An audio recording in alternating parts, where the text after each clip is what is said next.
చేశారు సార్. ఇప్పుడు ఏమొచ్చి టీడీపీకి వచ్చి మళ్ళీ అదే ఎంపీపీ టీడీపీకి వచ్చిన వెంటనే నా మీద వేటు మొదలు పెట్టారండి.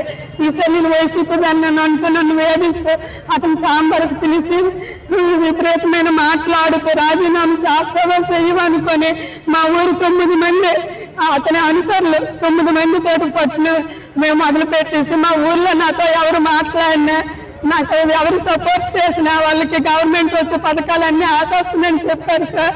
మాకు ఈ ఊర్లో ఒక దీనిలాగా మేము దించి సొట్టేశారు సార్. నిన్ను ఎవరు కాపాడుతారో చూస్తామనేసి మా మేమేమొచ్చి నిఘా పెట్టి నన్ను 9వ తేదీని దండోరు వేయించారండి ఎంక్వైరీ అనేసి.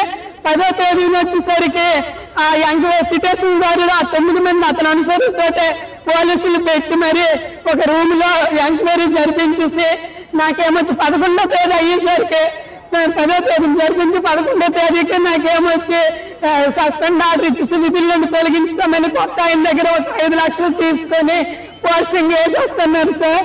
నాకు చాలా అన్యంగా ఊర్లో ఎవరే ఒక్కరు అడిగినా సరే వాళ్ళకి పెన్షన్ ఆపేస్తామని బెదిరించారండి. సర్పంచ్ కూడా ఇదంతా సర్పంచ్ తీర్మానం ఇచ్చారు సార్. సర్పంచ్ తీర్మానం ఇచ్చి జనాలు మేమైతే సంతకాలు అయితే పెట్టిస్తామని ఇదిగోండి ఇచ్చారు. ఎమ్మెల్యే గారి దగ్గరికి వెళ్ళాను సార్. ఎమ్మెల్యే మేడంకి సార్ మేడం ఇదిగోండి ఎంతమంది నాకు సపోర్ట్ చేసి సంతకాలు పెట్టారు, మీరే న్యాయం చేయండి మేడం అని అంటే ఆ పిటిషన్ దాన్ని తీసుకొని వస్తేనే నేను చేయగలను, లేకపోతే నేనేం చేయలేను అనేసి ఎంపీ మీదే పెట్టేస్తుంది సార్.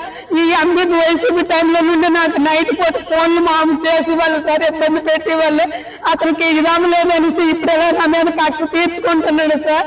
ఎవరు ఇదవ్వకుండా ఊర్లో నేను తలెత్తుకొని తిరగలేకపోతున్నాను సార్. నాకు ఒక పోలియో చెల్లి ఉంది, ఒక అత్తయ్య ఉంది ముసలావిడ, మాకు తల్లిదండ్రులు ఎవరు లేరు, నేను మా ఆయన 2 పిల్లలు వాళ్ళు పెట్టుకొని ఉంటున్నాను సార్. దానికి పట్టుకొని ఎక్కడికి నేను వెళ్ళలేమనుకుని ఆవిడ దగ్గర ప్రాధాయపడినా కూడా ఎవరో ఆ పాపను పోలియో పాపను తీసుకుని వెళ్ళి మేము కనీసం ఇవ్వలేమని అన్నా నేను మాకు అధిక ఎవరైనా ప్రాధాయపడినా సరే నేనేం మాట్లాడలేను. వాళ్ళ దగ్గరికి వెళ్ళి ఆడుకనిస్తుంది సార్.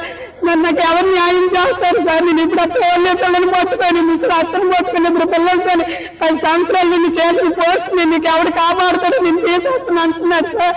నేను ఇప్పుడు ఏం చెయ్యాలి? మీరే న్యాయం చేయండి సార్, లేదంటే నేను ఎక్కడైతే చనిపోతాను సార్. నా మీద ఇటువంటి అభియోగాలను మోపుతున్నారు. నాకు ఊళ్ళో మాత్రం చాలా హింసిస్తున్నారు సార్. నాతో ఎవరు మాట్లాడలేకుండా నేను తలెత్తుకొని తిరగలేకపోతున్నాను సార్. నన్ను ఇప్పుడు 10 లక్షలు 5 లక్షలు ఇచ్చాడు, నువ్వు 10 లక్షలు ఇస్తే ఇస్తానంటున్నాడు సార్. నేను ఎలాగే ఇవ్వగలను సార్?